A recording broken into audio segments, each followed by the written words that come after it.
다 함께 자리에 일어나셔서 음악에 맞춰 예배 가운데 나가겠습니다. 우리 안복희 성도님 앞으로 나오셔서 촛불 좀 하겠습니다.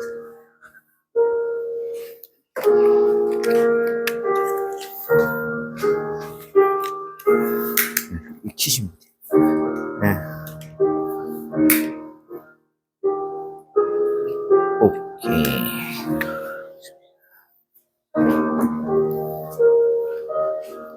오늘도 대림절 세 번째 주일의 날이 밝았습니다. 이 세 번째 주일의 초의 색깔은 녹색입니다.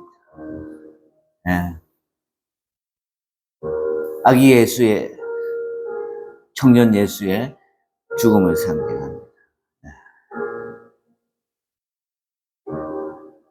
이 예수를 통하여서 우리의 삶이 그리 남 앞에 내세울 만한 그런 삶은 아니었어도 아기 예수를 통해서 우리의 삶이 보호받고 또 아기 예수를 통하여서 조금 더 나아지는 우리의 일생이 되기를 바랍니다.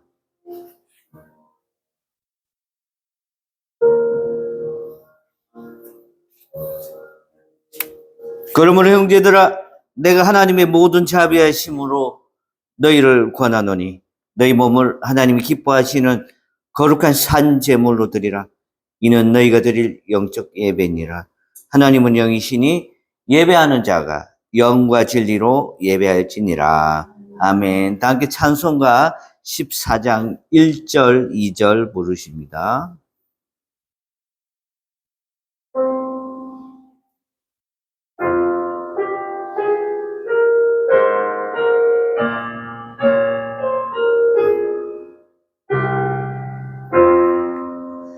주리 하나님 하늘에 계시니 온 천하 만민 주 앞에 찬송하네.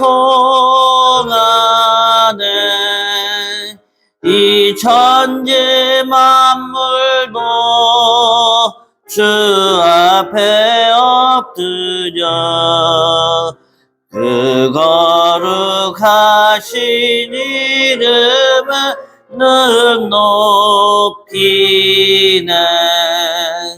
주 언약하신 것 끝까지 지키니 저 하늘 나라 향하여 곡하리라. 주 얼굴 배울 때 내 마음이 기쁘고 영원히 주의 영광을 찬양하리. 이 시간 지난날 우리의 잘못을 생각하며 겸손한 마음으로 참회 기도를 드리겠습니다. 우리 소리를 내서 기도합니다. 하나님, 아버지 하나님, 한 주간 살면서 하지 말았어야 했던, 안 일어났으면 하는 일들이 있었습니다. 하나님, 주님, 이 종을, 이 부족한 인간을 아버지 주님 책망하시고, 아버지 하나님 주님, 그 일로 인하여서, 이 악한 일로 인하여서 침륜에 빠진 아버지 수면방에 있고 큰 고통에 매였을 수도 있었습니다. 하지만 하나님 끌어내시고 인도하시고 살피시고 보호하시고 인도하심으로 인하여서 아버지 사람이 다시 일어날 수 있는 줄 압니다. 하나님 주님께서 우리로 하여금 아버지 이렇게 날마다 조금씩 나아지는 그런 인간의 형태를 갖추게 하여 주시옵소서. 어떤 행위든지 다 용납된다고 잘못 알아 경건한 생활을 지켜내지 못했습니다. 모든 것이 가다는 지식만을 앞세워 덕을 세우는 삶을 살지 못했습니다. 믿음의 공동체 안에서도 개인주의에 사로잡혀 자신의 유익만을 구하는 이기적인 선택을 하였습니다. 스스로를 믿음이 강한 사람이라 자부하면서 나의 무죄지한 행동을 보며 상처받아 연약한 성도의 양심은 배제하지 않았습니다. 하나님, 방탕한 생활을 하면서도 그것을 마치 그리스도 안에서의 자유인 양 착각하며 살았던 저의 교만함을 어리석음을 용서하여 주시옵소서.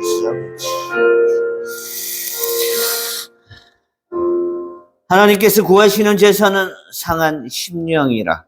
하나님이여, 상하고 통회하는 마음을 주께서 멸시하지 아니하시리이다. 아멘. 이제 다 함께 사도신경으로 우리의 신앙을 고백하십니다. 나는 전능하신 아버지 하나님 천지의 창조주를 믿습니다. 나는 그의 유일하신 아들 우리 주 예수 그리스도를 믿습니다. 그는 성령으로 잉태되어 동정녀 마리아에게서 나시고 본디오 빌라도에게 고난을 받아 십자가에 못 박혀 죽으시고 장사된 지 사흘 만에 죽은 자 가운데서 다시 살아나셨으며 하늘에 오르시어 전능하신 아버지 하나님 우편에 앉아 계시다가 거기로부터 살아있는 자와 죽은 자를 심판하러 오십니다. 나는 성령을 믿으며 거룩한 공개와 성도의 교제와 죄를 용서받는 것과 몸의 부활과 영생을 믿습니다.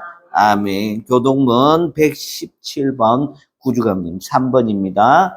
광야와 메마른 땅이 기뻐하며 사막이 백합화같이 피어 즐거워하며 무성하게 피어 기쁜 노래로 즐거워하며 레바논의 영광과 갈멜과 사론의 아름다움을 얻을 것이라. 그것들이 여호와의 영광 곧 우리 하나님의 아름다움을 보리로다.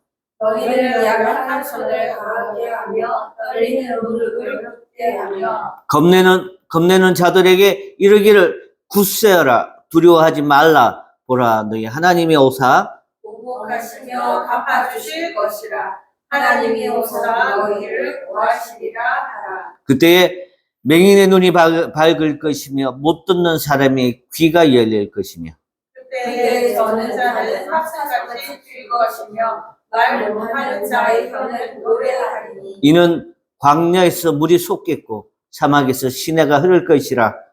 뜨거운 사막이 변하여 못이 될 것이며 메마른 땅이 변하여 원천이 될 것이며 승냥이에 눕던 곳에 풀과 갈대와 부들이 날 것이며 거기에 배로가 있어 그 길을 거룩한 길이라 일컫는 바 되리니. 깨끗하지 못한 자는 지나가지 못하겠고 오직 구속함을 입은 자들을 위해 있게 될 것이라. 아멘. 함께 자리에 앉겠습니다. 찬송가 122장은요 프랜시스 웨이드라는 사람이 만들었습니다. 누가복음 2장 4절에서 20절의 말씀 배경된 이 찬송은요 성탄 찬송 중에서도 곡이 매우 불규칙하면서도 생동감과 박력이 넘치는 그런 곡입니다. 특히 이 곡은요 아기 예수께 대한 경배를 무척 강조하고 있습니다. 예수님의 탄생은 약 2000년 전의 과거 사실로 묻혀버리지 않고 오늘날 모든 성도들에게 생생한 현대적 감동으로 재현되어야 합니다. 이 찬송의 첫 가사에서부터 그리스도 안에서 한 지체된 형제자매들에게 저 베들레헴의 성내 말구유에 누이신 아기께 경배하러 가자고 초청하고 있습니다. 2절은 사람만이 아니라 주의 능력을 받들며 섬기는 천군 천사들을 향해서도 하나님을 높이 찬양할 것을 노래하고 있습니다. 3절은 형제 자매들과 천군과 천사들이 소리 높여 찬양할 이유는 하나님께서 하나님과 동등될 것을 취하지 아니하시고 낮고 천한 인간의 형상을 입고 동정녀의 몸으로 오신 겸손함 때문임을 노래하고 있습니다. 4절은 말씀이 육신이 되어 우리에게 임하셨으니 감사한 마음으로 주님께 엎드려 절하며 찬양하세 하며 그리스도의 신성과 인성을 모두 강조하는 찬양입니다. 설명해 드린 대로 이해하시고 함께 이 찬송을 부르겠습니다. 122장입니다.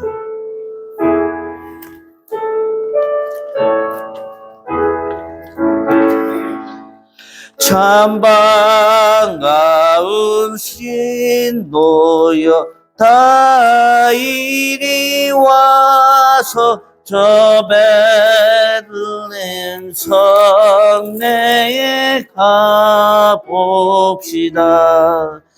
저 구유에 누이시 아기를 보고 엎드려 절하세 엎드려 절하세 엎드려 절하세 구세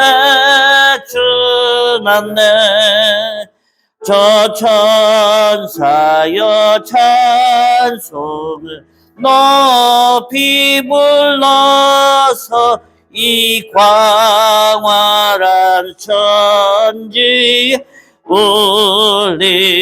울리어라 주 하나님 앞에는 영광 돌보려 엎드려 절하세 엎드려 절하세 엎드려 절하세 구세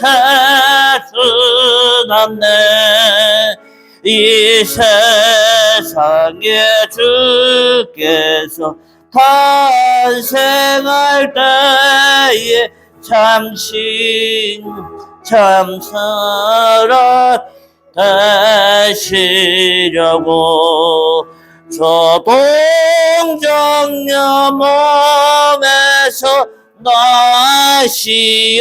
나시었으니 엎드려 절하세 엎드려 절하세 엎드려 절하세 구세 주났네 여호와의 말씀이 육신을 입어 저 구원할 서주 되셨도다 늘 감사한 찬송을 주 앞에 드려 엎드려 절하세 엎드려 절하세 엎드려 절하세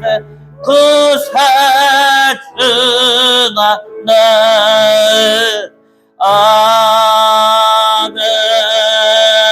아멘. 이 시간 우리에게 주신 하나님의 말씀은 사도행전 28장 1절로 6절입니다.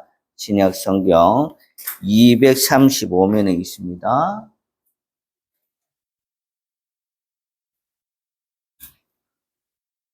오늘 드디어 사도행전이 이제 마지막입니다. 한 1년 하고도 한 6개월 정도 한 것 같습니다. 이제 내년부터는 이제 옛 설교를 하나님의 우리 성도들의 우리 피조물에 대한 구속사적인 관점에서 본문을 정해서 그때그때 가능하면 이제 이어지는 말씀으로 이렇게 연결해서 하겠습니다.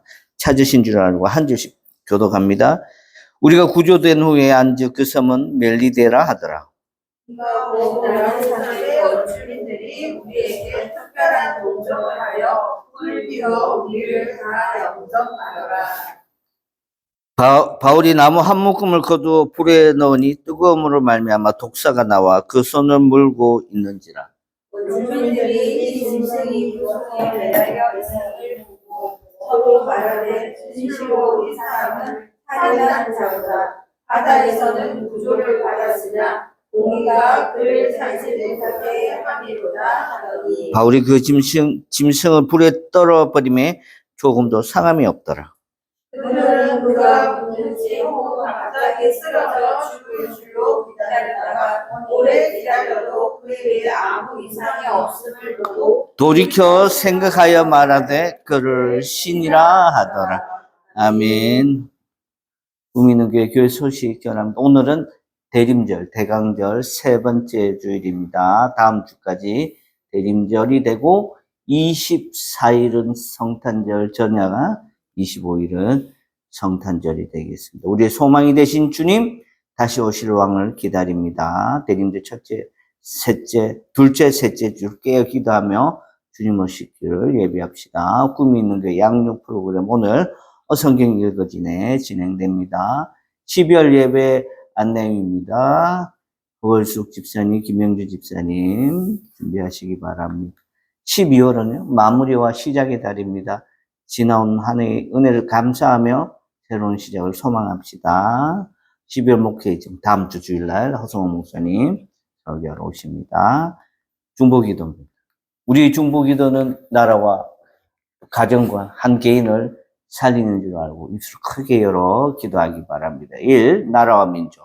다극화되는 국제 질서 속에서 대통령과 위정자들이 외교, 안보, 정세, 통상 분야의 난제를 해결할 지혜를 하나님께 구하게 하소서.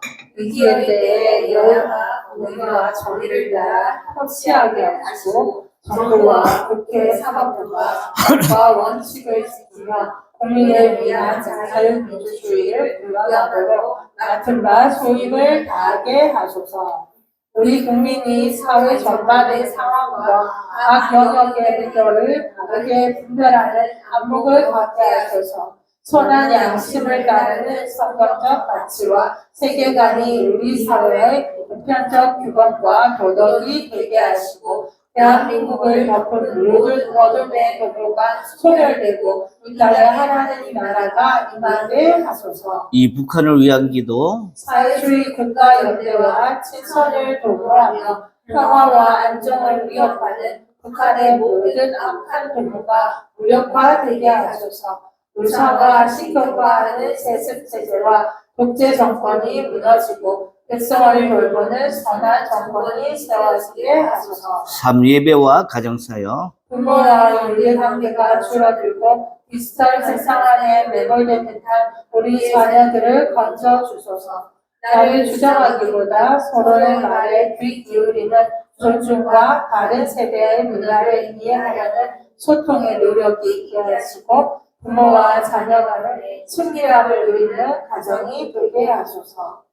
우리 가정이 오직 하나님을 경외하며 섬기기로 결단하는 복된 가정 되게 하소서. 하나님의 영광을 드러내는 가정으로 하나님의 뜻을 이루는 거룩한 통로로 사용해 주소서. 4. 교회와 말씀 사역. 주님의 영광을 위해 하나님께서 선택하시고 세워주신 꿈이 있는 교회에 성령 충만하게 하시고 모든 예배와 성경이 읽어지는 성경 공부마다 하나님의 영광으로 채우게 하시옵소서. 5. 목회자들과 성도들을 위해서 성령의 충만함 속에서 하나님과 깊은 교제를 유지하시고 강단에서 선포하시는 말씀에 권능이 넘쳐 성도들의 삶과 교회를 변화시키고 목자의 깊은 사랑과 긍휼을 부어주시고 교회를 이끌어 가시는 모든 결정에 하나님께로부터 오는 지혜와 분별력을 허락해 주소서.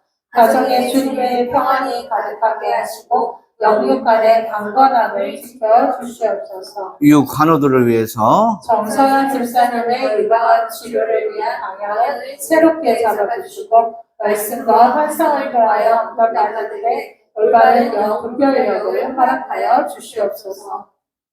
조용수 집사님의 전립선 치료를 위해서 기도합니다. 예약하지만 암진단 수치가 나오기 때문에 약물 주사로 치료를 시작합니다. 먼저 뼈에 전이 되지 않은 것에 감사하게 하시고 3개월씩 주사를 통해 치료해 나갈 때 의사에게 지혜를 주시고 집사님께는 인내를 허락하시고 같이 기도하는 성도들과 지인들에게는 성실하게 기도하는 자세를 보이게 하여 주시옵소서. 7. 황영찬 목사님 수술을 위해서 1월 11일에 황 목사님 입원하시고 3주간 목욕실에서 이식 접합 과정이 원만하게 진행되게 하시고 신장 제동자와 혈액형이 다른 위험성이 극복되게 하시옵소서. 신장을 제공하시는 줄세인 사모에게는 담대함과 집에서 엄마 아빠를 기다리는 두 명의 아이들에게 차분한 기다림을 허락하시어 절제되고 평안한 분위기에서 이 모든 것들이 잘 진행되게 하여 주시옵소서.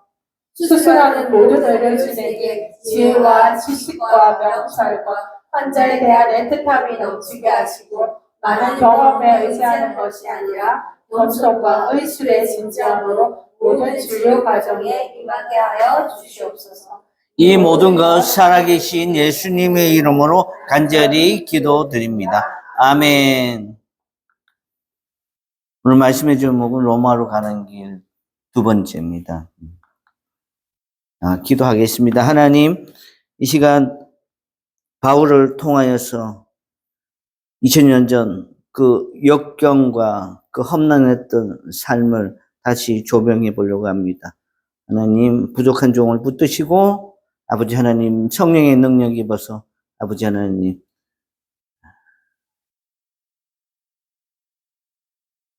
하나님이 원하는 귀한 말씀 이 강단에서 흘러나오게 하여 주시옵소서.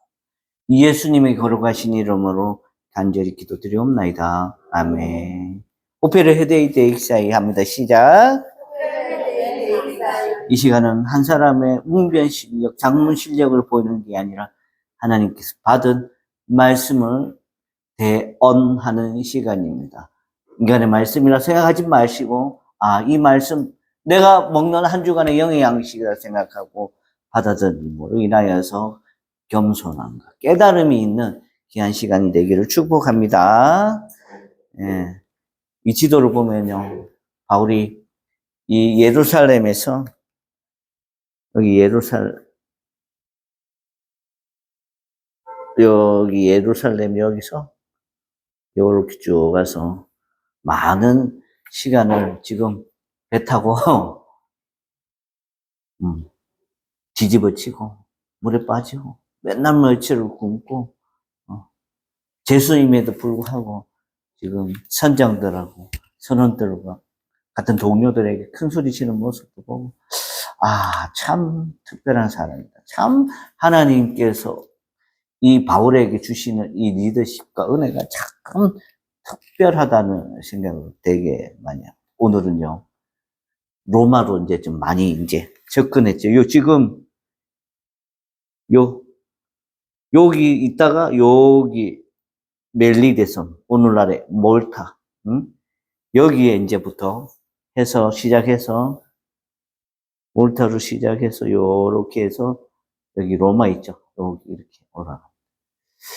논스톱으로 가면 한 하루만 해도 갈 것 같은데 바울은 어떻게 갔는지 한번 여기 수라구사, 레기온, 보디올, 아파이가도, 심판, 로마 이렇게 되는데 한번 이 지명을 생각하고 한번 따라가 봅시다. 여기 태풍을 만나서 이렇게 가다가 이제 구조된 데가 여기 멜리데 섬이라. 우리가 구조된 후에 안즉 그 섬은 멜리데라 하더라.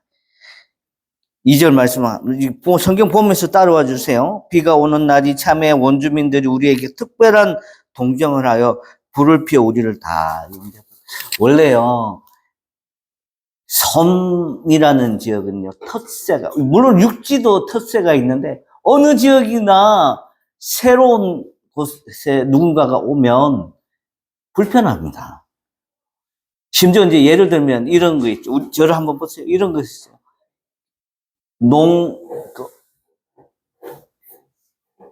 시골로 이사 가는 걸 뭐라 하죠?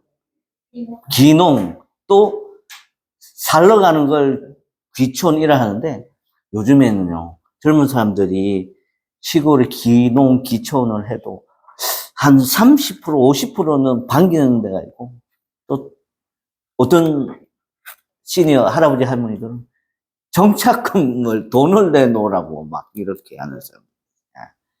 시대가 그런 시대라. 여기 섬, 멜리데라는 여기 섬에, 여기도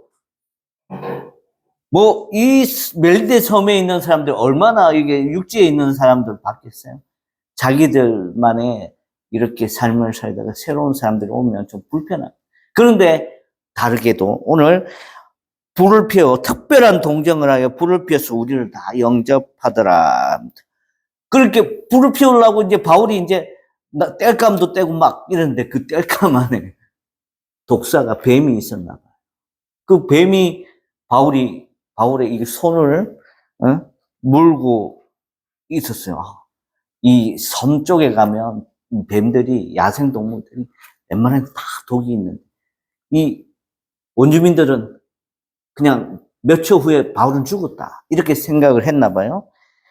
4절 보세요. 원주민들이 이 짐승이 그 손에 매달려 있음을 보고 서로 말하되 진실로 이 사람은 살인한 자로다. 바다에서는 구조를 받았으나 공의가 그래 살지 못하게 하려 합니다. 이게 원주민들 풍습이 뭐냐 있냐면 뱀한테 물리거나 동물들한테 이렇게 해함을 당한 사람은 안대에서 사람을 죽였을 것이다 하는 추측하는 그런 풍습이 있었다고 합니다. 아니나 다를까 바울의 손을 뱀이 무니까 뱀이 뭔가 점지하듯이 이전에 과거의 이 사람의 삶을 뭔가 표현하듯이 바울의 손을 보니까 원주민들이 아이고 저 사람 살인한 사람 아니나 다를까 이 배 안에 죄수들이 몇 명 있었으니까 안 물어봐도 바울의 죄는 살인죄다라고 원주민은 추측하고 착각했었을 것 같습니다. 그런데 바울이 그 짐승을 불에 떨어버림에 조금도 상함이 없었어요. 그들은 그가 붙든지 혹은 갑자기 쓰러져 죽을 줄로 기다렸다가 오래 기다려도 그에게 아무 이상이 없음을 보고 돌이켜 생각하여 말하되 그를 신이라.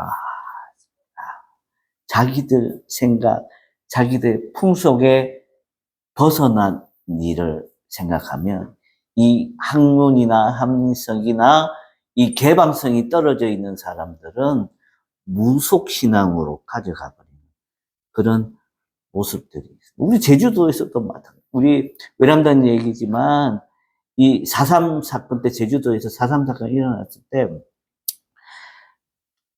제주도민들이 많이 죽은 이유도 사실 이 토착화된 그런 샤머니즘 때문에 더 이 토벌군, 정부군에 대해서 저항을 하다가 보니까 그는 더 많은 죽음을 맞이한 것도 사실은 개방성이 좀 더 있었으면 정부군하고 타협도 하고 대화도 하면 덜 죽을 것인데 정부군도 오해하고 이 제주도민도 그때 오해를 해서 더 많은 일이 커졌던 걸로 알고 있습니다.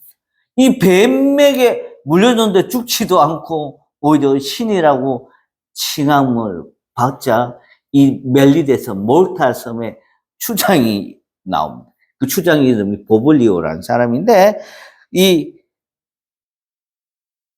근처에 토지가 있어서 그를 위하여 영접하고 사흘이나 친절히 머물게 하더니 이 보블리오의 아버지가 열병에 성경에서 열병 걸린 사람 중에 유명한 사람은 베드로의 장모라는 사람. 이게 자주 인용되는 부분이 베드로의 장모가 열병 걸려 있는데 베드로가 고쳐줬거든요. 오늘 두 번째로 열병에 나온 사람이 보블리오의 부친이란 보블리 그러니까 추장의 아버지니까 원로 추장이죠. 왜냐하면 그때는 다 이 세습이 되던 그런 시대여서 아버지 추장이 열병이 걸려 있어서 누워 있으니까 바울이 들어가서 기도하고 그에게 안수하여 낫게 하매 이러므로 성 가운데 다른 병든 사람들이 와서 고침을 받고 후한 예로 우리를 대접하고 떠날 때에 우리 쓸 것을 배에 실었더라 이랬어요. 11절을 보시면 바울이 이 멜리데 섬에 석 달 머물렀다고 했어요. 이게 제가 볼 때는 이게 과연 재판 받으러 가는 사람 모습이 사실 이제 요즘 어떤 형태 문화로 생각하면 참 어떻게 크루즈 여행 가는 것 같은 느낌. 그런 건 아니겠지만 얼마나 또 고생했어요. 여기 이게 고생했잖아요. 이 태풍이야, 세 번이나 고생했어. 아. 네. 찌릿찌릿했잖아. 멜리데섬이 좋았는지 아니면 뭐 배를 고치고 막 이렇게 했겠지 했는 그 멜리데섬에 석 달이나 있었어요. 그리고 여기 알렉산드리아 배를 타고 떠난 여기 알렉산드리아는 혹시 기억나시는지 모르는데 아볼로라는 사람 기억하는 모르겠는데 아볼로의 고향입니다. 이 알렉산드리아는 여기 쭉 내려오면 여기 이집트에 있는 항구 도시가 알렉산드리아. 어디다 묻대노? 아들 어디다 묻대노? 지난주에 어디다 묻대노? 여기 배를 타고 여기 아들아 어디다 묻대노? 여기 소속의 배를 타고 사실은 여기까지 온 거거든. 근데 지금부터는 이제 이 소속의 배가 바뀌었습니다. 알렉산드리아라는 소속 이 지역의 이름을 거기서부터 발원한 배를 가지고 이제 요렇게 로마로 올라가게 됩니다. 그 알렉산드리아 배를 타고 떠나는데 그 머리 앞부분에 장식을 하고 있는데 이름이 뭐죠? 이름이 뭐예요? 11절 마지막에 뭐라 돼 있어요? 디오스구로. 발음이 잘 안 되는데 디오스구로.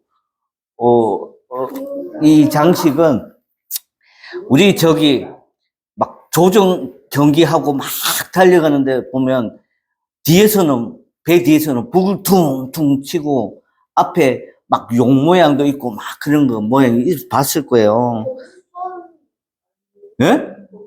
거북선도 거북선도 용 모양이 있죠. 그게 맞아요.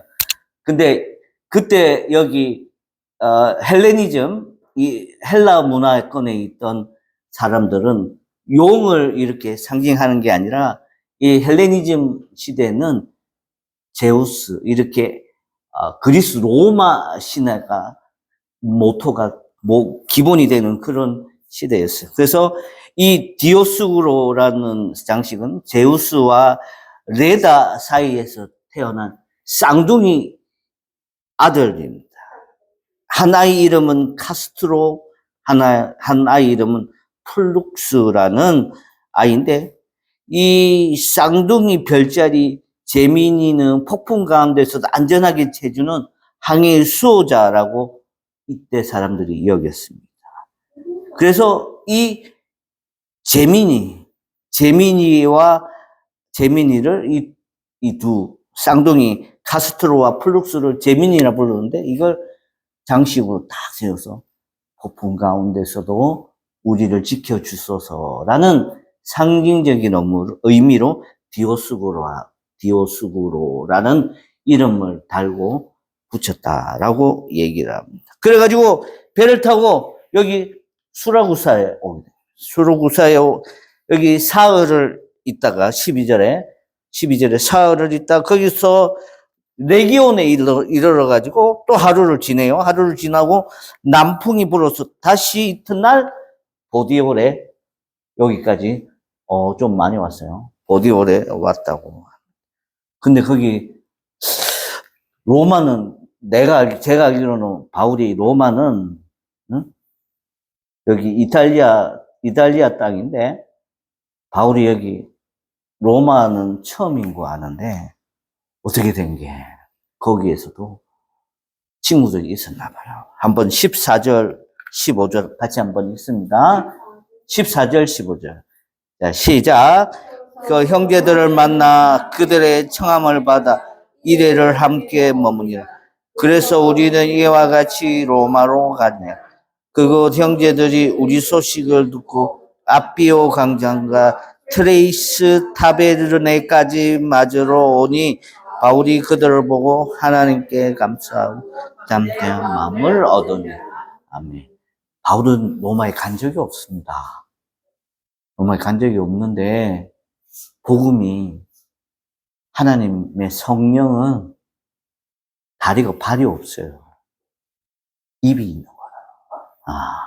입이 여기 노강이한테도 전화해줬어. 노강이가 또 김명주 집사님한테 집사님! 처음에는 집사님 아니에요. 집사님, 이리 와보이소. 내가 뭔 얘기 들었는데 너무 기가 찹니다. 죽었던 사람이 살아나고. 어?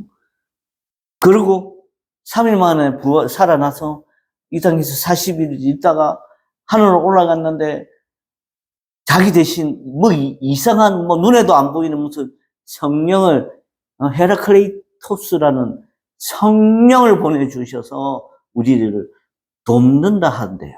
라고 이런 얘기를 김명주 집사님 또 전하니까 김명주 집사님은 자기 배 타고 자기 고린도에 갈라 하는 안복희 집사님한테 집사님 거기 가면 그 사람들한테 내가 했던 말 꼭 전해주시오. 편지를 내가 써서 줄 테니까 거기 우리 이종 사촌 언니가 사는데 그 편지 좀 전해주시오. 그러면 이 편지 읽고 그 동네 사람들도 그 나라 사람들도 예수가 누구인지를 알게 될 겁니다.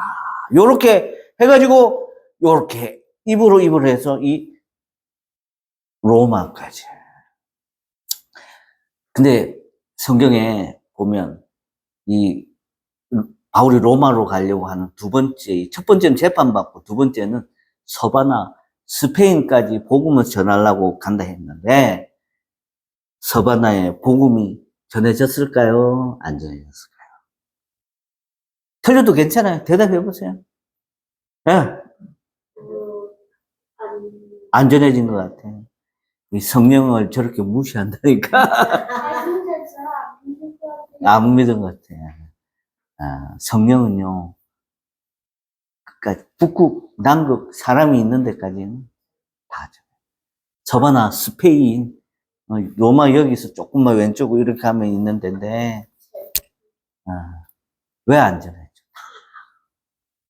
다만, 오른쪽, 동쪽으로 아직까지는, 그쪽으로는 복음이 안 전해지고, 그 다음에 622년 이슬람교가 일어나서 해지라가 되어지고 나서 이 중국, 아시아 이쪽으로는 이슬람 영향 때문에 기독교가 많이 전파되지는 않았지만 경주에 있는 황룡사 삼척 성탑 이런 거 보면 십자가 모양으로 나온 게 볼 때 오늘날처럼 이렇게 많이 기독교가 전해진 건 아니지만 부분적으로 일부 사람들이 한반도까지, 아니, 일본까지 왔었을 것이다. 라는 추측을 하고.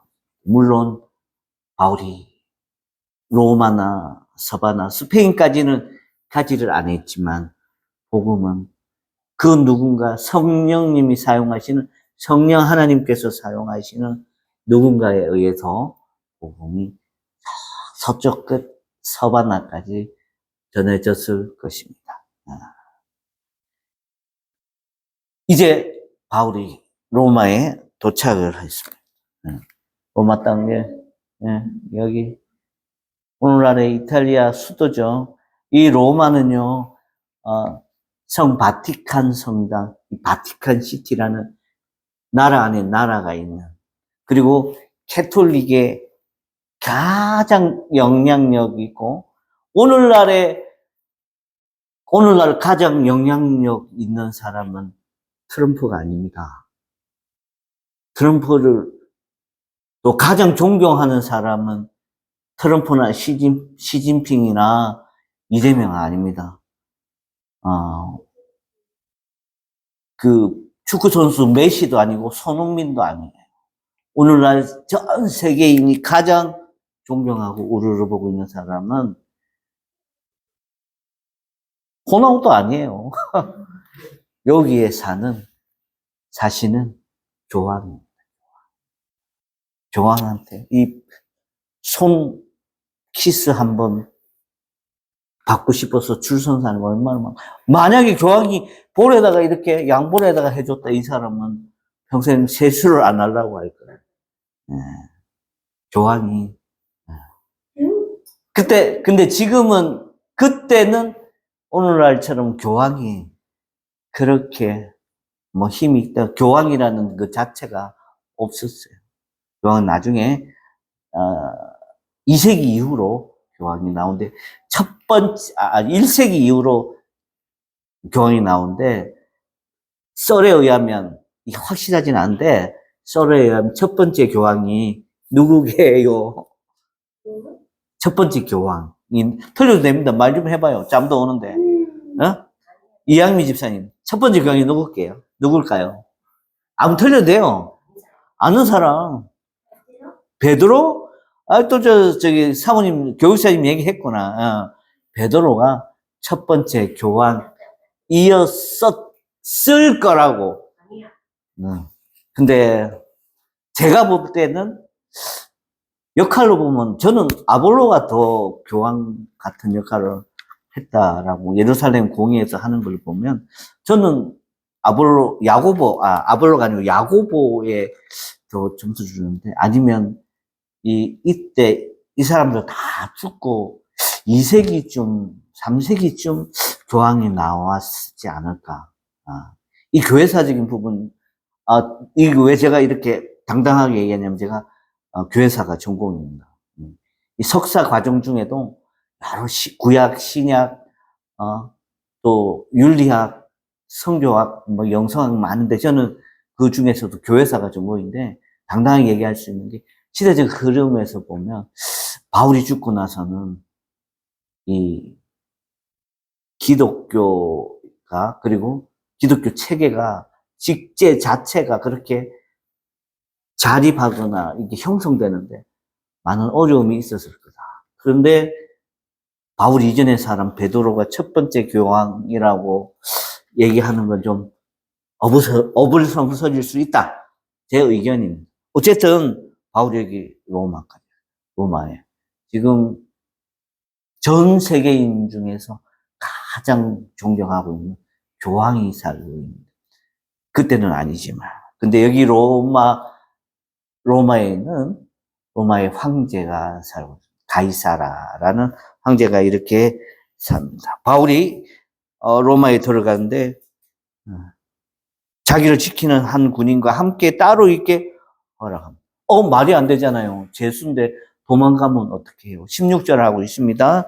사흘 후에 17절에 바울이 유대인 중 높은 사람들을 청하여 그들이 모인 후에 이르되, 여러분 형제들아, 내가 이스라엘 백성이나 우리 조상의 관습을 배척할 일이 없는데 예루살렘에서 로마인의 손에 죄수로 내준 바 되었으니 로마인은 나를 신문하여 죽일 제목이 없으므로 석방하려 하였으나 유대인들이 반대하기로 내가 마지못하여 가이사에게 상소하며 내 민족을 고발하려는 것이 아니니라. 벨릭스, 그 다음에 베레스, 이런 파견되어진 로마의 총독들이 이 바울을 재판하고 이렇게 신문을 하였지만, 이 사람들은 바울이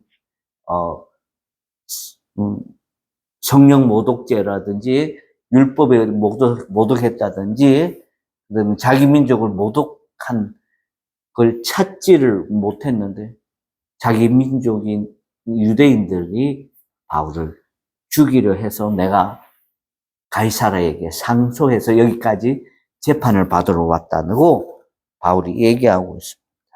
20절, 이러므로 너희를 보고 함께 이야기하려고 청하였으니 이스라엘의 소망으로 말미암아 내가 이 쇠사슬에 매인 바 되었노라. 그들이 이르되, 우리가 유대에서 너에게 대한 편지도 받은 일이 없고 또 형제 중에 누가 와서 내게 대하여 좋지 못한 것을 전하든지 이야기한 일도 없다. 너에 대해서 무슨 일이, 어떤 재판을 했었고 너의 제목이, 혐의가 뭔지를 우리는 받은 게 없는데 이렇게 된 거예요. 22절, 이에 우리가 너희 사상이 어떠한가 듣고자 하니 이 파에 대하여는 어디서든지 반대를 받는 줄 알기 때문이라. 이 예수교라는 건 예루살렘 안에서도, 그리고 저기 그리스나 트리키의 땅에서도, 그리고 마케도니아 또 저기 이쪽 고린도 지역에 있는 어느 지역에 가든 예수 이름만 나오면 이단 취급을 받아요. 죄인 취급받아요. 근데 봐봐요. 저를 한번 보세요.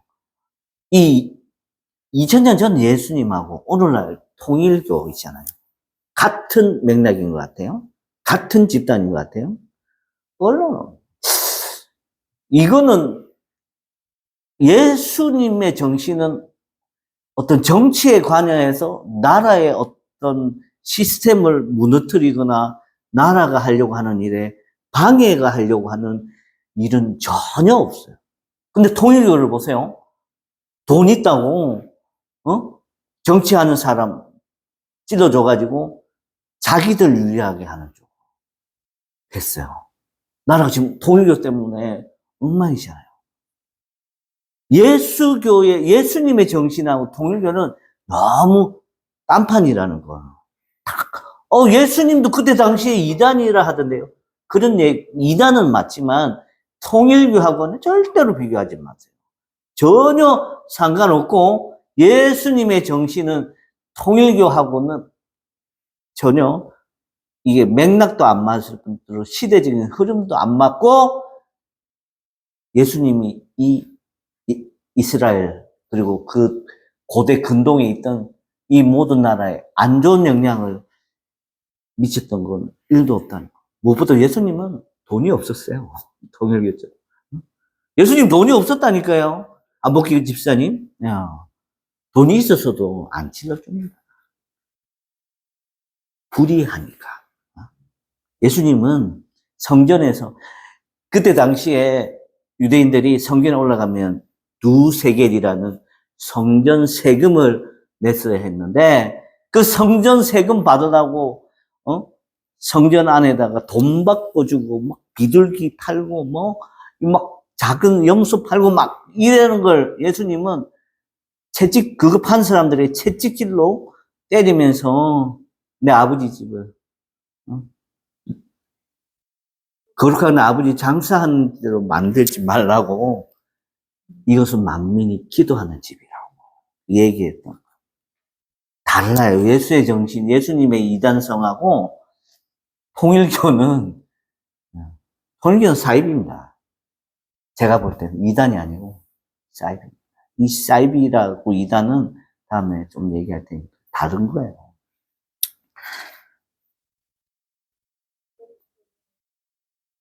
23절에 그들이 날짜를 정합니다.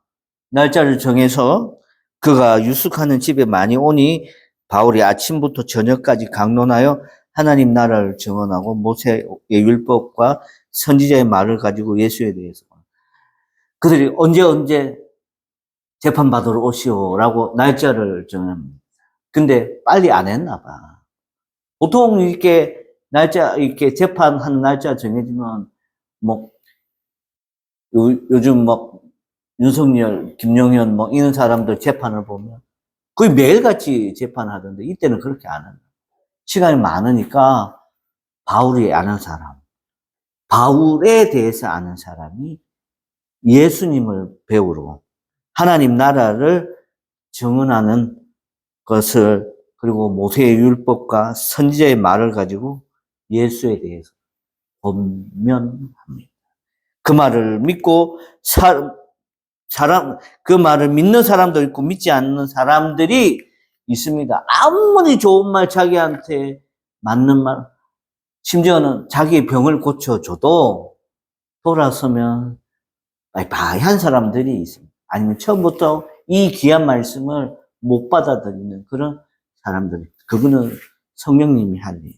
서로 맞지 아니하여 흩어질 때 바울이 한 말로 이르되 성령이 선지자 이사야를 통하여 너희 조상들에게 말씀하신 것이 옳도다. 이르되 들어보세요. 이 백성에게 가서 말하기를 너희가 듣기는 들어도 도무지 깨닫지 못하며 보기는 보아도 도무지 알지 못하는도다. 이 백성의 마음이 우둔하여 져서 그 귀로는 둔하게 듣고 그 눈은 감았으니 이는 눈으로 보고 귀를 듣고 마음으로 깨달아 돌아오면 내가 고쳐줄까 함이라 하였으니 그런즉 하나님의 이 구원이 이방인에게로 보내어진 줄 알라.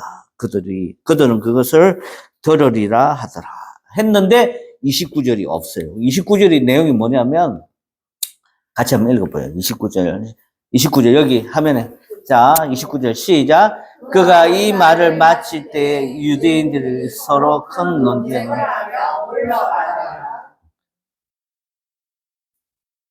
유대인들이 있었어요. 유대인들은 바울을 좋아하는 사람이면 바울을 잡으려 하는 사람이에요.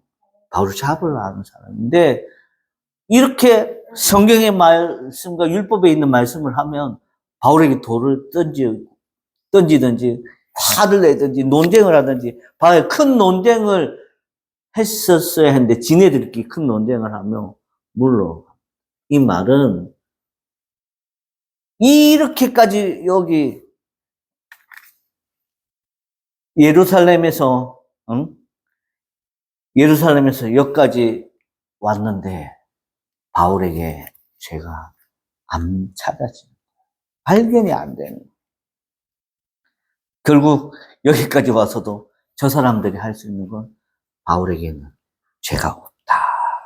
그러면 가야 될 거 아니에요. 바울이 어디로? 자기가 원래 있던데 고향 다소로 이렇게 고향이 다소가 여기입니다. 여기를 가든지 아니면 여기 안디옥 자기가 처음 선교사 파송받은 대로 가든지 가야 될 거예요. 근데 바울은요 자기의 운명을 알고 있어요. 오늘 여기 31절의 끝인데 바울이 로마에서 죽었다는 말은 없어요. 이게 참 안타까운 게 이 성경은요 이렇게 성경을 보면 우리에게 전해진 성경이 성경의 전부가 아니에요. 이렇게 양 껍데기를 말려가지고 거기에다가 이제 부추로 아니면 어떤 사람은 피로 막 이렇게 써서 이렇게 사본을 이렇게 만들었는데 이 사본들이 보존이 잘 안 됐어요. 안타까운 거죠. 사도행전이 과연 28장에서 끝났어야 했을까? 지금 딱 보세요. 31절 한번 다 같이 한번 읽어보세요. 시작. 하나님의 나라를 전파하여 주의 예수 그리스도에 관한 모든 것을 담대하게 거침없이 가르치더라. 아멘. 근데 더 지금 돼야 되는 게 몇 월 며칠 날 로마 법정에 가서 바울은 재판을 첫 번째로 받았더라. 또 어디 가서 가이사라 황제에게 재판을 받다가 혼이 났다더라. 이런 내용이 사실은 있어요. 없는 거예요. 그러면 제가 여러분한테 이제 숙제를 하나 냅니다. 사도행전은 28장인데 사도행전은 29장이 될 수 있습니다. 그 말은 오늘날 사도 바울이 죽은 지가 2000년 훨씬 지났어요. 그러면 2025년을 사는 오늘 우리는 바울 대신 사도행전 29장을 써내려가야 돼요. 목사님. 그러면 우리가 이렇게 써내려가고 행동하는 게, 살아가는 게 이 성경에 올라옵니까? 안 올라갈 수 있고 올라갈 수 있고. 그거는 저는 모릅니다. 성경이 또 어떻게 인정을 받아서 이 성경은 다시 성경 안으로 정경으로 들어갑니다. 얘기할 수는 모릅니다만 우리의 삶이 이제는 사도행전 29장. 안복희 집사님이 하나님께 은혜를 받고 많은 사람들이 전도해서 한 교회를 2,000명, 3,000명씩 부흥시켰더라. 만약에 이런 팩트가 있게 되면 그 사실이 사도행전 29장이 되는 거예요.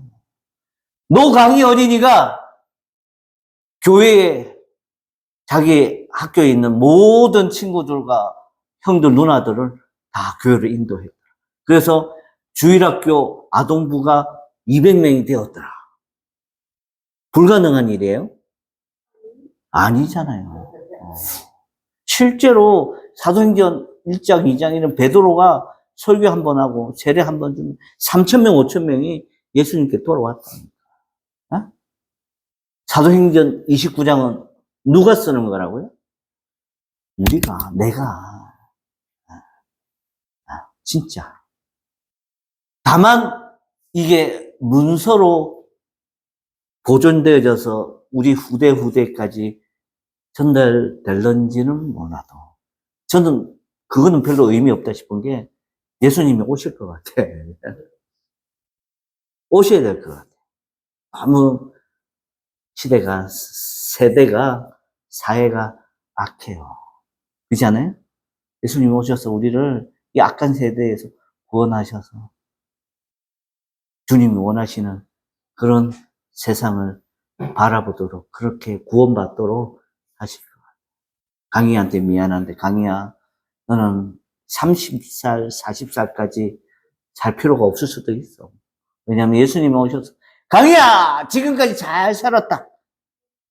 이제 올라가서 눈물도 없고 슬픔도 없고 고통도 없고 아픔도 없고 괴로움도 없고 이별도 없고 엄마 아빠 필요 없고 하나님만 엄마 아빠 필요 없다니까 고개를 흔드는 거예요. 강희야 사랑이 우리 노강이가 엄마는 떨어뜨릴 수 없다니까 그거 그래. 네 식으로 해석을 해줄게요. 강희식으로. 엄마는 같이. 거기 올라가면 부모 자식 간의 관계도 의미가 없고 부부 관계에 의미가 없고 그냥 하나님 품에서 그냥 사는 거예요. 돈도 필요 없어. 무슨 땅이니까 이 헤레모라는 이 히브리어 여기 땅이니까 이 땅이라는 게 있으니까 프라블럼 문제라는 게 생기고 땅이니까 고통이 있는 거예요. 땅이니까 싸우는 거예요.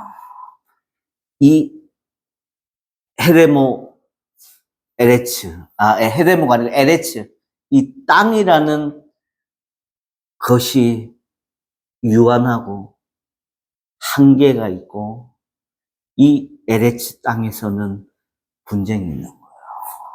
하지만 하늘, 이 heaven, 천국에는요, 굳이 우리가 거머쥐려고 넘보다 앞서가려고 또 넘을 때려서 내가 카타르시스, 쾌락을 얻게 하려고 하는 그런 비인간적인 행동은 할 필요가 없는 것이 천국. 선택하세요. 에레츠에 사겠어요? 천국에 사시겠어요? 어디 사시겠어요? 목기 집사님 어디 사시겠어요? 천국. 당연히. 이런 질문 자체는 어디서? 천국을 소망하세요. 다시 한번. 천국을 소망하세요. 29장, 사도행전 29장에는 없지만, 천국을 소망하는 사람들에겐 이 사도행전 29장에 대한, 내가 써내려가야 할 사도행전 29장에 대한 소망과 기대와, 때로는 이걸 얻기 위해서 내 눈물과 아픔이 이 LH에서, 땅에서는 필요합니다. 그래서 우리 믿는 사람들의 삶이 힘든 거예요. 남들보다 더 일찍 일어나야 되고, 남들보다 더 주일날 다 놀러 가고, 술도 마시고, 담배도 태우고, 하고 싶은 거 다 쾌락을 즐기는데, 우리는 절제하잖아. 왜요? 하늘의 소망이 있기 때문에. 말씀을 정리합니다. 이 하나님의 성령이 충만하면 소인간적인 힘이 발휘되죠. 이거 무슨 내용이에요? 바울이 뱀한테 물렸는데도 이 성령이 가득 채워져 있습니다. 진짜. 혹시 그런 얘기 들어보셨는지 모르겠는데, 제가 92년도에 CCC 그 몽산포 여름 수련회 갔는데, 막 비가 막 그 몽산포 지역에, 예. 혹시 김현주 지사 체험했어요? 그쪽에? 예. 우리 있는 데만, 그때 한 3만 명 모였던 것 같은데, 우리 3만 명만 비 안 맞고 그 몽산포 지역에 있는 모든 몽산포 면민, 시민, 그 지역에 있는 충청도에 있는 사람들은 다 비를 맞아요. 이게, 물론 우리가 비가 오니까 기도했죠. 김중근 목사님이, 자, 피하지 말도록 않도록 꼼짝하지 말고 젊은 대학생이여, 이 시간에 비가 안 오도록 한번 기도해 봅시다. 그렇게, 그리고 백문일답했죠. 응? 이 비를 그치게 하실 분은 누구? 그러면 예수 그리스도. 딱 10초 지났는데 비가 몽산포 해수욕장 그 지역은 안 온다. 마찬가지예요. 이 바울이 뱀에게 물렸으면 이 보볼리오 추장을 위시한 이 멜리데 섬에 있는 원주민들의 사고 안에는 당장 급사를 해야 된다고. 근데 안 죽었어요. 어? 우리도 오늘날도 병원도 있고 다 있지만 급하게 아이들이나 열병이 나서 응급실보다 더 급하게 필요할 때가 성령이 기도해서 성령 하나님 정말 애가 숨이 멎어가 우리 아저씨가 심장이 멎어가요. 기도해보세요. 성령은요 초인간적인 힘이 발휘될 수 있는 그런 기반. 두 번째로 어떤 상황이든지 우리를 응원해주는 사람이 있어요. 로마에 갔었을 때 바울은 이 로마 자기들 환영해준 사람 본 적이 없어. 만났던 적이 없던 사람. 근데 옳은 일, 받은 일, 선한 일 하니까 다시 옳은 일 따라해보세요. 옳은 일, 받은 일, 선한 일. 우리 꿈이 있는 교회가 지금 그래. 우리 진짜 재정 구조를 보면 교회가 이렇게 유지될 수가 없어요. 근데 우리 교회가 작고 선하게, 바르게, 착하게 한다는 소문을 듣고 십시일반으로 누군가가 도와주니까, 응원해주니까 우리 꿈이 있는 교회가 유지가 되는 거예요. 벌써 제 통장 마이너스가 돼야 되고 우리 교회가 문을 닫아줬어요. 물론 성도님들이 헌금하는 것도 있지만 그거 가지고는 교회를 유지한다거나 선교사들에게 생활비를 보낼 수가 없습니다. 하지만 선하고 바르게 하니까 하나님께서 사람들을 하여 우리를 응원시켜줘. 로마에 있는 사람들도 바울의 그 선함과 착함과 옳음을 알고 이 일을 해나가던 것.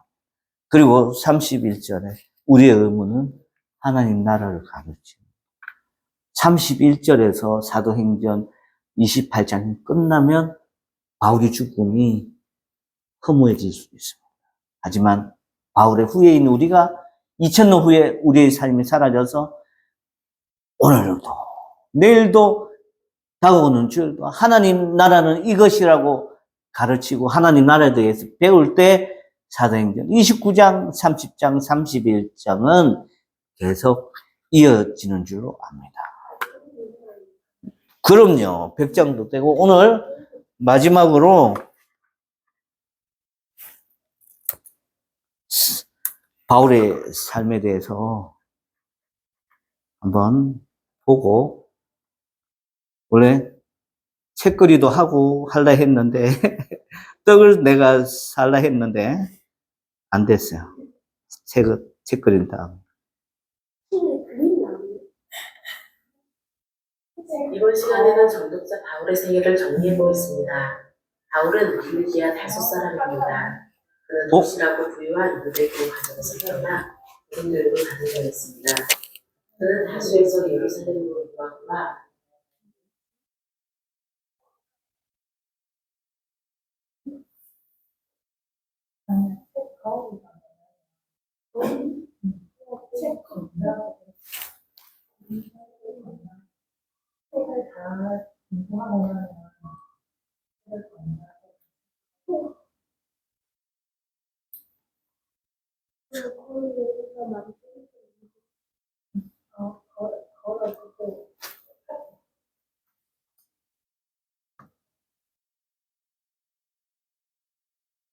이번 시간에는 전도자 바울의 생애를 정리해보겠습니다. 바울은 길기아 다섯 사람입니다. 그는 독실하고 부유한 유대교 가정에서 태어나 고등 교육을 받은 자였습니다. 그는 다수에서 예루살렘으로 유학을 와 당시 최고 학사였던 가말리엘에게 배웠습니다. 그는 어려서부터 율법을 철저히 지켰던 바리새파 사람으로 율법을 구원의 방편으로 여겼습니다. 그래서 그는 율법을 실천하는 것에 가치를 두고 살아왔습니다. 따라서 율법을 비판하는 예수님의 세상을 받아들일 수 없었고 율법과 성전 체제에 도전하다 사용된 예수는 절대로 메시아일 수 없다고 확신했습니다. 그리고 십자가에 처형된 예수가 부활했다는 그리스도인의 주장도 납득할 수 없었습니다. 그래서 그는 교회를 박해하는 데 앞장섰습니다. 그는 AD 33년경 다메섹 교회를 핍박하러 가던 중에 예수님을 뵙고 주의 사도가 되었습니다. 그는 부활하신 예수님을 뵙고 이전의 모습에서 돌이켜 자신을 이방인들의 사도로 자처하며 이방인에게 전도하는 사역을 열심히 감당했습니다. 그는 다메섹에서 세례를 받고 회심 설교를 했습니다. 그 후 그는 아라비아로 가서 그곳 사람들에게 전도를 하고 다메섹으로 돌아왔습니다. 하지만 그를 배신자로 여긴 유대인들이 그를 잡으려고 하자 바구니를 타고 다메섹을 탈출하여 예루살렘으로 이동합니다. 그는 예루살렘 교회의 지도자인 베드로와 야고보를 만나고 자신의 고향인 길리기아 지방에 가서 전도를 했습니다. 이후 예루살렘 교회에서 수리아 안디옥 교회를 위해 바나바가 파송되고 바울은 바나바와 함께 안디옥 교회를 돌보았습니다. 이후 바울은 안디옥 교회의 파송을 받아 세 차례에 걸쳐 전도 여행을 합니다. 바울의 전도 여행을 구분하는 기준은 파송교회인 안디옥 교회에 돌아와 선교 보고를 한 것으로 세 차례의 전도 여행을 구분합니다. 바울의 1차 전도 여행은 바나바와 마가 요한이 동행이 있습니다. 바보에서 전도를 하고 버가에 도착했을 때 마가 요한은 전도를 포기하고 예루살렘으로 돌아갔습니다. 이후 바울과 바나바는 지금의 터키 중부 지역이고 당시 갈라디아 지역에 있는 도시들을 돌아보며 복음을 전했습니다. 더베까지 전도를 한 바울은 안티옥으로 돌아가는 빠른 길이 아닌 자신이 복음을 전한 지역에 교회가 바로 설 수 있도록 돌아보기 위해 왔던 길을 다시 돌아서 안티옥으로 돌아갑니다. 이후 AD 49년경에 이방인 회심자에게 율법 준수를 요구해야 할지에 대한 논쟁을 정리하기 위해 예루살렘 공회가 모이고 여기에서 이방인은 율법을 지킬 의무가 없음이 정해지고 바울은 결의문을 가지고 안디옥 교회에 돌아왔다가 다시 전도 여행을 떠납니다. 바울의 2차 전도 여행을 시작하기 전에 마가 요한을 다시 참여시킬지에 대해서 바나바와 다툼이 있었고 바울은 바나바와 나누면서 이번에는 신라와 함께 2차 전도 여행을 떠납니다. 루스드라에서 디모데가 합류를 하고 드로아에서 누가가 합류를 합니다. 그리고 유럽으로 넘어가 빌립보, 데살로니가, 베레아의 교회를 세우고 아덴을 거쳐 고린도에 도착합니다. 고린도에서 아굴라와 브리스길라 부부를 만나 동역을 하여 교회를 세워갑니다. 이후에 바울은 아굴라 부부에게 에베소 사역을 맡기고 안디옥에 돌아와 선교 보고를 합니다. 그리고 3차 전도 여행을 다시 시작합니다. 바울은 갈라디아 교회들을 돌아본 후 아시아 지방의 수도인 에베소에서 오래 머물면서 사역을 합니다. 그리고 고린도 교회의 문제를 해결하기 위해 편지들을 보내고 마게도냐 지방의 교회들을 돌아보기 위해 여행을 떠납니다. 그는 고린도 교회에서 앞으로 방문할 로마 교회에 편지를 보냅니다. 그 후 빌립보를 지나 빌레드에서 에베소 교회 장로들과 작별 인사를 하고 예루살렘에 갑니다. 바울은 예루살렘에서 어려움을 당하지만 재판을 통해 황제에게 상소를 합니다. 바울은 가이사랴 감옥에서 2년간 수감되었다가 로마로 가기 위해 그레데 섬을 거쳐 배를 타고 가다가 폭풍을 만나 파손합니다. 그는 부자일생으로 살아나고 벨리데 성을 거쳐 로마에 도착합니다. 하지만 그는 죄인의 신분으로 로마 감옥에서 2년 동안 가택연금을 당합니다. 사도행전의 이야기는 여기까지 기록되어 있지만 바울의 이야기는 여기에서 끝나지 않습니다.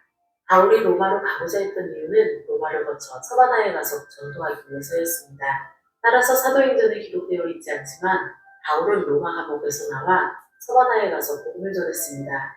그 후 그레데에 도착하여 기도를 세우고 에베소에 대문회를 남겨두어 교회를 삼키게 합니다. 고린도에는 에라스도, 밀레도에는 드로비모를 남겨둡니다. 그 후 바울은 2차로 로마에 투옥되고 그곳에서 생을 마감합니다. 주님께 받은 사명인 복음을 증언하는 일을 위해 자신의 생명도 귀한 것으로 여기지 않았던 바울 사도의 생애를 통해 전도자의 삶을 묵상하시는 된 시간이 되시기 바랍니다.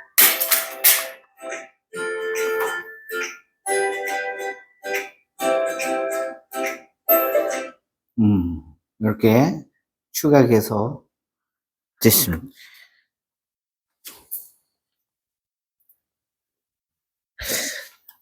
지금 사도행전에는 없지만 나중에 바울 서신 중에 뭐 디모데 전후서, 데살로니가 전후서 이런 데 보면 좀 전에 이제 4차 서바나까지 갔다는 그런 내용들이 전해져 있거든요. 여러분들이 성경을 통해서 읽어보시면 될 것 같습니다.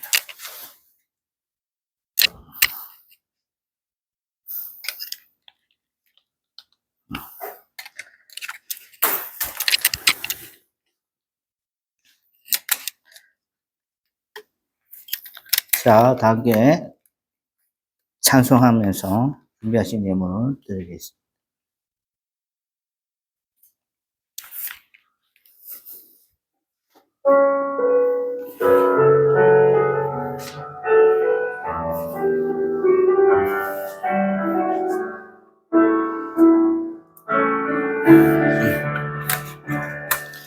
이 세상을 살아가는 동안에 나의 의지할 수 없으니 기도하고 낙심하지 말 것을 주께서 참 소망이 되심이라. 하나님의 꿈이 나의 비전이 되고 예수님의 성품이 나의 인격이 되고 성령님의 권능이 나의 능력이 되길 원하고 바라고 기도합니다. 주의 길을 걸어가는 동안에 세상에 거들지할 수 없으니 감사하고 낙심하지 말 것은 주께서 참 기쁨이 되심이라. 하나님의 꿈이 나의 비전이 되고 예수님의 성품이 나의 인격이 되고 성령님의 권능이 나의 능력이 되길 원하고 바라고 기도합니다. 아버지 하나님, 먼저 감사드립니다. 사도행전 1장부터 28장까지 텍스트를 하나도 놓치지 않고 다 보고 강해 설교 마치게 해주셔서 감사합니다.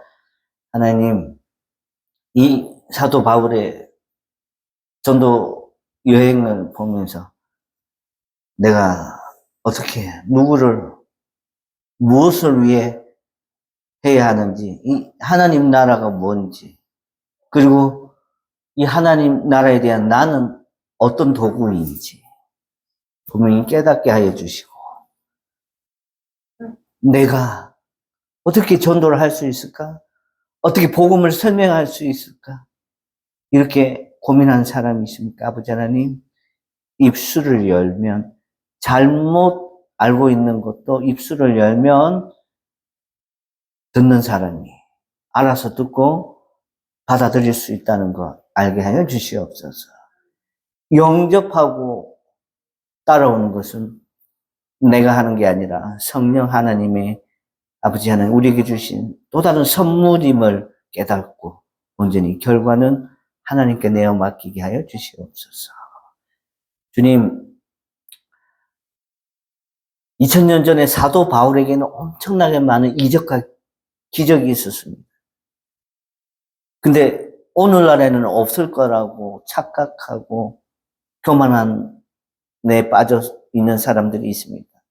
아닙니다, 하나님. 이 순간에도 내 주변에도 아프리카 오지에도 난민, 아프리카, 유럽, 북미 하나님이 안 필요한 곳은 아무 데도 없어요. 필요한 그 순간 기도하며 병이 낫고 무질이 채워지고 멜리데 섬에서 바울의 손을 물었던 독사의 얘기처럼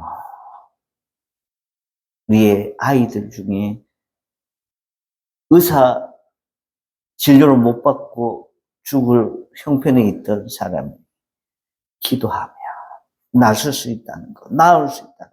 약이 없으면 기도밖에 없다는 걸 깨닫게 해주시고 부도 나서 파산되어진 사람이 길바닥에 내놓게 된다 할지라도 이끌어내고 끌어주시는 이가 계시다는 것. 그분이 하나님, 그분이 예수님, 그분이 성령님이라는 걸 알고 그분한테 의지하고 나갈 수 있게 하여 주시옵소서.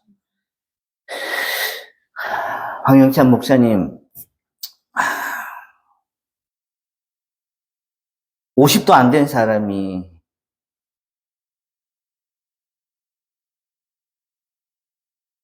너무 건강하다고 자신을 과신하다가 많은 일 하다가 신장이 파괴되어서 이식 수술을 받습니다. 어떻게 도와줄까 하다가 중보기도 몇 달째 지금 기도하고 있습니다. 성령 하나님, 오늘 예배 전에 전문 목사가 기도할 때 하나님, 성령 하나님 물질로 도와주라고 하셔서 제가 갖고 있는 전부를 황영찬 목사님한테 흘려보냈습니다. 압니다. 내가 궁핍해질 수도 있고 또 누군가에 의해서도 채워질 수도 있지만 아무 채움도 없을 수도 있다는 걸 압니다. 하지만 이 물질이 사람을 살린다면 또 아픈 사람을 위해서 사용된다면 부족하고 건강한 내가 조금 힘들더라도 아버지 하나님, 우리 황영찬 목사의 수술비에 이 물질이 사용된다면 서슴없이 흘려보내겠습니다. 아니, 흘려보냈습니다. 하나님, 이 물질로 통하여서 황영찬 목사님의 가정의 어려운 형편들, 당장 누군가가 이 4명의 가족에게 먹이고 입히고 해야 되는 상황인데 하나님밖에 할 수 없어서 제가 그 하나님의 도구로 쓰임을 받았습니다. 아버지 하나님, 황영찬 목사뿐만 아니라 우리 주변에 힘들어하는 사회적 약자들 너무 많이 있습니다. 그 약자들을 위하여서 우리의 꿈이 있는 교회가 쓰임받기를 원합니다. 우리 100만 원, 200만 원 없어도 우리는 살 수 있지만 저들은 10,000원, 20,000원이 없어서 먹을 게 없고 걸어 다녀야 되고 추위에 떨어야 되고 건강보험료가 없어서 아픔을 참고 집안에서 뒹굴면서 버티는 사람들이 있을 수 있습니다. 아버지 하나님, 그 일로 인하여서 우리 교회가 쓰임받게 하여 주시고 또 우리 교회가 정말 새로운 하나님을 원하시며 허락하시며 새로운 성전에서 더 많은 사람들 주님 앞에 예배하고 주님을 기뻐하고 더 많이 기도하고 뜨겁게 하나님 이름 부르며 기도하는 그런 금요 철야 주일 낮 예배 수요 기도회 아니 매일 예배해도 예배 더 드리고 싶다는 느낌이 드는 꿈이 있는 교회가 되게 해 주시옵소서. 아버지 하나님, 한 주간 살면서 남의 마음을 아프게 한 적이 있는 사람 한 사람이라도 있습니까? 상처받은 그 사람 회복되어질 수 있도록 지금 기도합니다. 잠시 그 사람 머릿속으로 생각하며 그 사람이 일어날 수 있도록 그 사람이 소생할 수 있도록 영적인 회복을 주님께서 명하여 주시옵소서. 이 시간 우리 마음이 불편하거나 몸이 아프거나 또 물질 때문에 또 어디에 가서 살아야 되나 무엇을 먹어야 되나 걱정 고민하는 사람 성경 말씀을 주시옵소서. 공중 나는 새를 보라. 들에 핀 백합화를 보라. 너희는 먼저 그의 나라와 그의 의를 구하라. 그리하면 이 모든 것을 너희에게 더하지라. 내일이 걱정하게 하라. 우리에게 주신 여러 말씀을 오늘 우리의 삶에 적용하고 God with us. 하나님 우리와 함께 하십니다. We remove the problem in our life. 우리 인생의 모든 문제가 해결함 받습니다. 라고 고백하는 우리 모든 꿈이 있는 교회 성도님들. 또 함께 하지 못하는 성도님들. 우리가 아는 모든 지인들에게 우리 인생의 모든 문제는 하나님께서 해결해 주신다. 라고 고백해 가며 살 수 있도록 주여 붙들어 주시옵소서. 오늘도 적은 물질이지만 하나님 앞에 드립니다. 이 예물 흘러가는 곳마다 하나님의 나라가 온전히 세워지고 하나님의 마음과 예수 그리스도의 정신이 깃들어가는 그런 물질 되어지게 하여 주시옵소서. 지금은 우리를 구원하신 예수 그리스도의 은혜와 하나님 아버지의 참 사랑과 성령님의 내주 교통 위로와 함께 하시니 오늘 사도 바울의 삶이 우리의 삶이 되기를 바라는 여기에 모인 성도들, 꿈이 있는 교회 성도들, 그의 가족들, 자손들 머리 위에 그리고 선교사님들과 가족들 머리 위에 예배하는 모든 한국교회, 세계교회 머리 위에 지금부터 영원토록 함께하기를 간절히 축원하옵나이다. 아멘.